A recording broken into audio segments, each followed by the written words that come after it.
When I gave up on religion, there was such an emptiness. Where were you? You knew I was looking for you, God, and I felt abandoned. Dad was very much a give back to the community kind of guy. My mom, her biggest quality is empathy.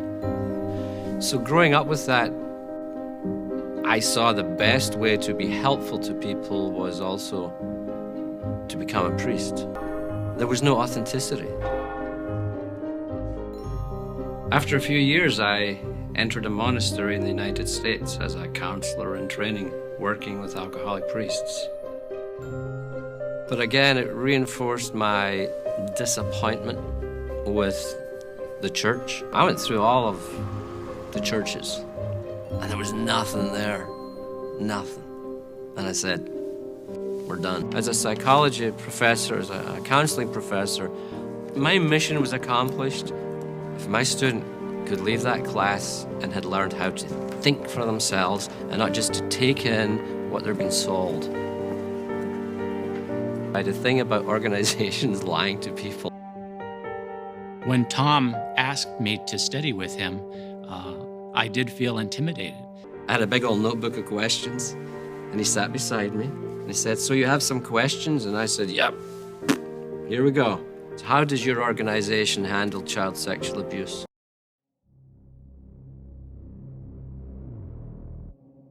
So I was 6. Cameron Torres says he and his mom told the leadership of his congregation, men known as elders, about being sexually abused. And the elders didn't do anything. They said, we would look into this, we'll take care of it, we'll leave it in God's hands. And it's been a quarter century, and they haven't done anything. Emily, who doesn't want to be identified, was sexually abused from the age of 4 by a ministerial servant of the Jehovah's Witnesses in Loughborough. Aged 8, she reported it to church elders, those in charge of governing and disciplining the congregation. At that point, I had a conversation. I was very young and sort of said, I don't like the way he touches me. What followed was a series of failings that allowed him to continue sexually abusing children for years to come, which victims say is a larger cultural problem within the organisation. There's a mistrust of non-believers, and it's one of the reasons why serious allegations such as child abuse often aren't taken to the police, but instead handled internally. They had a similar kind of meeting with him about it all, and unbeknownst to me, he actually admitted it to them. And then after that, they continued to tell me that I'd misunderstood it. I still had to interact with him. I actually got told off for not sitting on his knee. Now, in this San Francisco courtroom, the first child abuse case against the Jehovah's Witnesses to go to trial is underway. If I were to sum up our goals of this case, it was to attack the policies and procedures that were in place that let a serial molester continue to molest children. How does your organization handle child sexual abuse? I can't even believe that they really made this video. They made it, and then they uploaded it to their website. Can I get your name and where you're from, if you don't mind? I'm Kai. Kai, can I get the spelling for you? Straight out of Dogtown, K-A-I. Hola Chula, thank you so much for clicking onto this video, and if you are new here, well then hi, hello, my name is Kai, and if you are coming back to my channel, well then, it's great to see you, babe. Here on my channel, I like to share my experience as a person who has left the Jehovah's Witnesses organization and what it was like to grow up in a high-control Christian cult. So today, I found myself perusing jw.org. And now it's saved under my favorites list on my phone, and I hate that. For me, while I was looking, I found this video called I Gave Up on Religion. It caught my attention, obviously. I watched the video, and I have a few things to say. So when Tom was first studying with Joel, he had some reticence about it. The first thing he said was, how does this organization handle CSA? And to me, I think that Tom was Catholic. The Jehovah's Witnesses are always like coming for Catholicism, and I think it's so hilarious. Like, could you be any more insecure? Anyway, I mean, I'm sure we're all well aware that the Catholic Church has had a big scandal in the past with child abuse. So it makes sense why Tom would want that kind of information, because obviously he was upset at the way that he had seen it going on in his own experience with his previous faith. And they didn't actually provide us with an answer. We never actually got to hear what Joel said, but I can actually tell you what Joel said, that, oh, we abhor it and we protect our children, and the governing body takes that very seriously, and that person will be removed from the congregation, because that's what the governing body tells them. That's what they say to their faces to like quell these fires that are like burning all around them, because they have a huge problem with CSA. Obviously, this is really difficult to talk about. So if you can't handle this subject at this time, I totally understand. We're just gonna get through this the best way that I can. This made my blood boil when I first heard him ask this question, and because I know that he was lied to. So as recently as like last month, 4 Jehovah's Witnesses in the state of Pennsylvania had charges filed against them for CSA, and these were unrelated cases. These are different people in different regions with the exact same charges and the exact same allegations coming from their victims. So to me, that's not a coincidence. I'm going to read you some excerpts from this article written last month on crosscut.com, talking about how the Jehovah's Witnesses and the Watchtower Society have been mishandling cases of CSA for decades, like literal decades. So this is the story of Derek Terrell, and he grew up in the Witnesses in the 70s, and he was unfortunately the victim of abuse by the hands of an elder, which again, an elder is like one of the top ranking people in your congregation. So obviously that person is going to have a lot of influence and respect. And you probably feel very comfortable around these people just because you've been told that these are men that you should be looking up to. These are men that you should want to exemplify. So the fact that he was an elder added another layer to the inherent power imbalance. So one day, Derek decided that he couldn't keep this secret anymore, and he approached another elder that he also trusted, and he shared what was happening to him. He told him, finally, for the first time. This is the first person he ever told.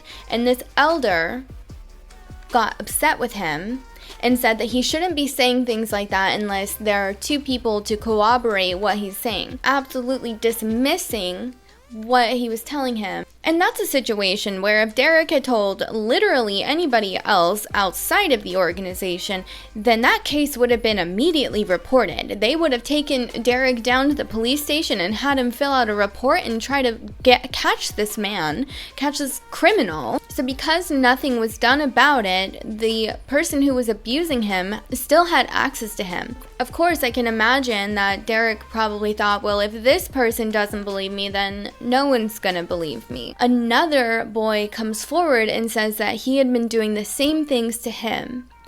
And again, it was dismissed because there weren't 2 witnesses to that incident. It didn't matter that they were already aware, or in theory, they should have been made aware about what happened with Derek. And gradually, more and more boys began to open up about what had been happening to them.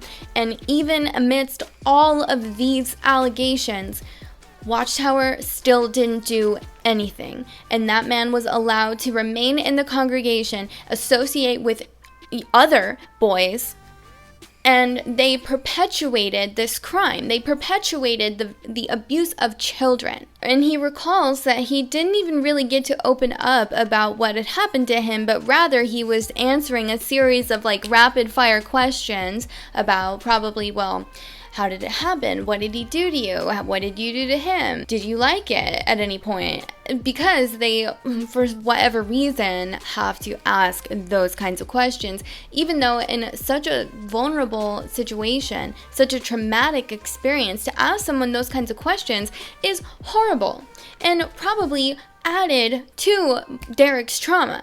These people aren't trained to handle these situations. They're not social workers. They're just regular people who have been supposedly chosen by God to rise above and lead the congregation. How could you say that that person was spiritually chosen when they willfully let the abuse of children happen? Long story short, eventually Derek's abuser did end up in jail for 16 years.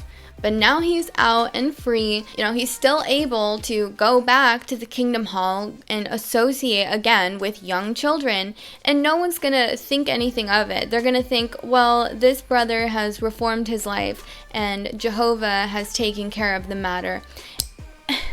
And that's just especially despicable to me. And in some states, there's this loophole for clergymen, saying that they don't have to report instances that they're made aware of, because what happens in your church happens in your church, even though this abuse is most likely taking place elsewhere in the child's life. Therefore, Watchtower is allowed to instruct their elders to, instead of calling the police immediately, to immediately call their legal department so that they can create a file on the accused. And they have, I'm getting ahead of myself, but they have this whole database of accused and potential predators that they're just holding on to, that they don't make their general members aware of, even though that's information that if I was a mother, I would like to have. I would like to know who among this society is out here doing that. By withholding that information from even their members, not even just greater society, they're putting their children at risk. And you're bringing your child every week to a place where there might be somebody there that Watchtower knows about, but you don't. And guess who else doesn't know about it? The mother effing police. The one people that can actually do something productive about that, they don't know. And because they don't know about it, there's this safe haven for people who really would go out here and do that to someone. I don't know if they know the ramifications of what that is doing to their members, people that they will readily come onto Jehovah's Witness broadcasting and say, oh, we love you, dear brothers and sisters. We really care for you. When you are literally so flippantly putting their children's lives at risk and disregarding some pretty serious and disgusting crimes. Jehovah's Witnesses say they abhor child abuse. A document on the church's website called Jehovah's Witnesses' Scripturally Based Position on Child Protection states that witnesses view it as a crime, adding that elders do not shield any perpetrator of child abuse from the authorities. But this doesn't square with the way child abuse allegations have been handled in practice. In Jehovah's Witnesses congregations worldwide, child abuse allegations remain hidden, due both to the religion's beliefs and a hierarchical structure that demands secrecy. If there are two witnesses, or if the abuser makes an admission to elders, a congregational body of elders forms a judicial committee to investigate the allegations. But this committee must remain strictly confidential, according to the manuals issued to each elder and obtained by Investigate West. Yes, the Jehovah's Witnesses elders are provided with this secret manual that they're not even allowed to let their wife accidentally see. If they're making copies of it, then they have to make sure that nobody else is actually going to be reading them. They even have rules for, like, if you want to get your manual laminated, you have to watch them laminate your manual so that you know that they didn't read anything that was in there. But we're not a cult. No, we're not a cult. We just have, like, secret books and documents that the rest of the congregation is not allowed to look at. But, like, it's no big deal. We're not a cult. Anyway, so elders typically receive no formal training in how to interview survivors or investigate sexual assault, according to current and former church leaders. They are not instructed to call authorities. Instead, they are instructed to call the Watchtower headquarters in New York. According to an article on the Jehovah's Witnesses website, this is so that elders can seek direction on how they can comply with secular laws about reporting the abuse. It's also during this call that Watchtower asks a series of questions about the perpetrator, which forms the basis of its secret database of accused child molesters. Watchtower got exposed for having this secret database like many years ago, like I think in the early 2000s, if not like the 1990s. So the fact that we are aware that this database exists, now we can pursue Watchtower to have them release that information, because obviously that's information that not only members of their congregations are going to want, but also the authorities. There's like a term for that, like you're obstructing justice by having this database of people that they could have put away for a long time and potentially stop the abuse of future victims.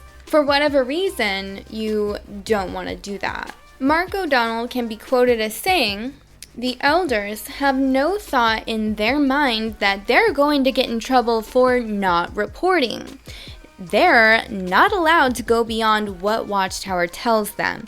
It would be insubordinate if they break protocols." So, because a lot of these states have clergy penitent privilege, Watchtower is therefore able to have these allegations come to them internally, for them to handle internally, and not ever have to bring to light what is happening in their organization. Watchtower is deflecting that responsibility. Maura Hughes was born in Kalispell, Montana, to a family of witnesses. When she was 14, Hughes met a man in his 20s named Elihu Rodriguez at the South Spanish congregation in Milton, Washington, just east of Tacoma. Rodriguez, according to a lawsuit filed in 2021, had moved to the Milton congregation after sexually abusing 4 girls at a prior congregation, which prompted a letter alerting the Milton elders of the previous abuse. It was otherwise kept quiet, and Hughes saw no reason to distrust Rodriguez.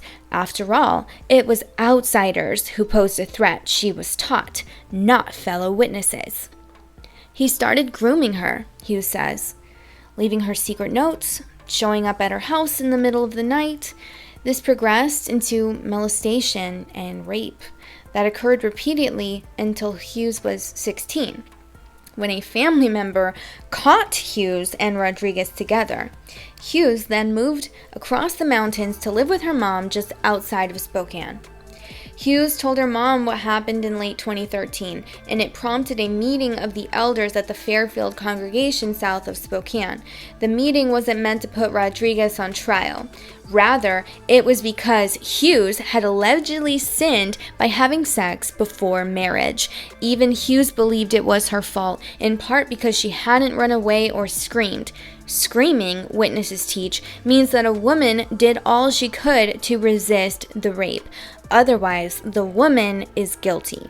Which, that's something that I have addressed on my channel before, that their understanding of sexual assault is incredibly warped and in favor a lot of the time of the perpetrator. This girl was 14, and she was being groomed by a man who was in his early 20s, far too old to be talking to a 14-year-old girl in the way that he was pursuing her. She was never mentally capable to understand that he was grooming her, and that she didn't actually have the ability to say that what he was doing to her was okay, and what happened to her was not premarital sex. It wasn't her doing something that she wasn't supposed to, committing a sin, because there was no possible way that she could have ever consented to that as a minor when he was a whole grown-ass man. And the fact that they knew that he had a past of doing things like this, and yet they still felt it was necessary to put Hughes on trial and to make her feel ashamed of her own abuse. That's so evil. That is exactly the kind of immoral and corrupt thinking that they so regularly proselytize against. I have to believe that because if you get found guilty by these 3 elders for committing a sin, then that might actually keep people or dissuade them from opening up about what is happening to them, because they know that there's a possibility that they would be shunned even from their family if they were found to be somehow consenting and willful participants even in their own abuse. As I alluded to earlier, Watchtower actually does provide their elders with this secret manual, and it's called Shepherd the Flock of God. And this is basically a guidebook for all of their regulations and all of their rules and all of their procedures, kind of giving them step by step for various aspects of the congregation, but most notably how they handle judicial matters. Actually is available online, so if you are a Jehovah's Witness and you want to see for yourself that this is actually a real book, that I'm not making this up, I will link that in the description down below for you. Feel free, page through. What I'm about to read you is found on page 38 and it's paragraph 20. The larger context of this section is saying, okay, well, what if we find out that somebody who is an elder already committed some grievous, disgusting sin? How do we handle that situation? If the sin occurred before he was appointed as an elder or ministerial servant, the elders will need to take into consideration the fact that he should have mentioned this possible impediment to his being qualified when elders interviewed him just prior to announcing his appointment. Moreover, the nature of the sin may reflect greatly on his qualifications to serve. For example, the sin may involve past child abuse, and this would likely disqualify him for many years, but not for the rest of his life. Because in my opinion, the standard should be that if you do that once, even once, then you can't sit with us. I don't have the page number for this one. If I find it, I will put it in my description. This is telling them the questions that they need to ask of the accuser, who in this case is a minor child who is the victim of CSA. Keep that in mind. What is the level of maturity of the child or youth? Are they describing conduct that one his age would not normally know about? Is the child or his parents known to be serious, mature? Is his memory consistent, or is it intermittent, or does it involve repressed memories? What is the reputation of the parents? Are they spiritually and emotionally mature? After carefully considering the matter, the branch office will then give you direction as to what information about the allegation should be shared, if any, with the elders of the new congregation. So there you have it, in black and white. They're outlining their procedure here. They're going to ask the accuser a series of questions rather than just accepting that on face value like I feel like you should. I feel like that's something so serious that you shouldn't stop to ask those kinds of questions. You should just try to get that child the help that they need. And then even to call into question, well, what kind of people are their parents? Are they good people? Are they respectable? Are they mature in their faith? As if they're putting on this show, on this act, for no reason to just randomly accuse somebody who didn't even do anything wrong.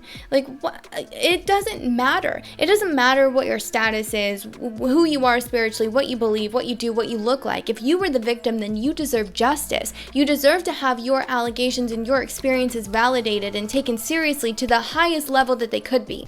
Chapter 12, page 131, paragraph 18, under the section Child Abuse. You should immediately call the branch office for direction if you learn of an accusation of child abuse, regardless of the age of the victim now or at the time of the alleged abuse, even if it occurred before the alleged perpetrator's baptism. The branch office will then give the direction based on the circumstances involved in each situation. child abuse is a crime. Never suggest to anyone that they should not report an allegation of child abuse to the police or other authorities. So you can't tell them not to, but you also won't allow them to actually take the initiative and do that when they were first made aware of it. These people are in charge of keeping your congregation safe, and if they can't even take it upon themselves, if they can't be compelled to reach out to the authorities on their own volition to let them know that a child in their group is suffering this horrible, tragic, traumatic abuse, and you know the person, and you know that they have a past, I'm sorry, but you're just a bad person. I hate the way that they say this. Well, we're not saying you can't, but we're also not going to give you any advice or hold your hand or emotionally support you through this horrible thing that is happening in your family. We're just going to say, well, we can't really tell you what to do. And I feel like most people won't actually go to the police. There's a culture that is developed among the Jehovah's Witnesses that keep them insulated. And they've been told that the outside world poses a real threat to them by the hands of Satan the devil, and that everyone who is not inside this bubble is an employee of Satan, and they're demon possessed, and you can't trust them because they don't know Jehovah, because they're not in the truth. So when these situations, when this abuse takes place within the organization, well, that's a bad look for them, right? That's not something that they want to be openly sharing with their members, because remember, they're supposed to be a clean and pure organization who regularly admonishes other churches for this same problem and uses it as evidence to bolster that they are in fact God's true chosen people. And then when you peek behind the curtain and you see that they're involved in all of the same disgusting, horrible practices, how do you even? Very specifically, I remember something happening in my congregation, very similar to Moira's story, where it was a young girl being pursued by a much older man, a man in his 20s, someone who's definitely too old for her, grooming her, coming after her, and then some way having this spun around as a negative reflection on the victim, on that girl who was taken advantage of when she was a minor who couldn't have even consented under the law. That's just not exactly giving loving, pure, clean organization, loving brotherhood. I'm sorry, but it's not. This has been a rampant issue in the Jehovah's Witnesses since the 1950s. They've been implementing this two-witness rule of theirs based on a scripture found in Deuteronomy saying that if there isn't two witnesses to a crime, well then it didn't happen. It's a false allegation. CSA is a crime that is done in secret. It's always done in secret. And it takes a lot to even come forward about that, because probably they're telling you that something bad is going to happen to you if you actually say what's going on. And there's not ever, really truly not ever, going to be two witnesses, two people in that room that can corroborate and back up what that child is telling you. And I feel like they could implement a loophole for this situation so easily. All it has to be is a freaking midweek announcement, just so you know, in instances of sexual trauma unto children, we're not going to require them to have two witnesses to take seriously that allegation. It's at this time that I would like to share a disgusting clip with you from a morning worship talk given by 𝗟𝗏𝗄. In November 2017, they totally doubled down on this whole two-witness rule thing. It's very clear, isn't it? You cannot establish a judicial committee based on one witness. But now listen, here's what they say. Well, now look, the Old Testament also says that adulteresses should be stoned.